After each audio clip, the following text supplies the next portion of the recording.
మేధావులను సైతం ఆకర్షించే ఆ మేరు పర్వతం ఎలా ఉంది అంటే అక్షరాల రాళ్ళను పేర్చి ఇది ఇలా ఉంది అని చెప్పడానికి సాహసించారు.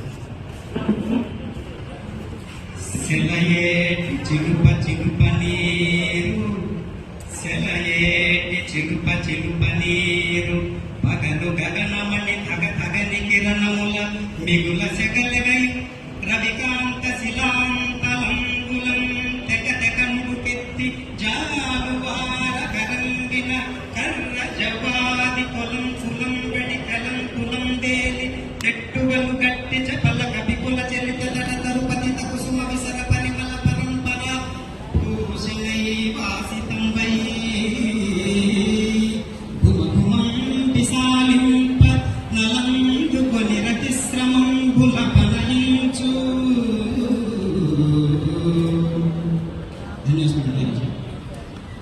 నంది తిమ్మన గారు కాళయాద మరణాన్ని రాశారు.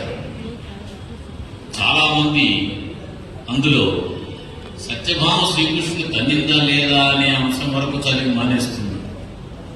నిజానికి నంది తిమ్మన గారు అటు తర్వాత రాసినటువంటి వర్ణనలు ఆ కావ్యంలో అత్యద్భుతాలు. అవి చదివి మేము ఎంతో ఆనందించాం. అందుకే మేరు పర్వత వర్ణన చేయమని అడిగాము.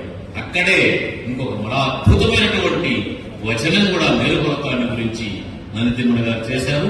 మరొక సందర్భంలో దాన్ని మనం విందాం. ఇప్పుడు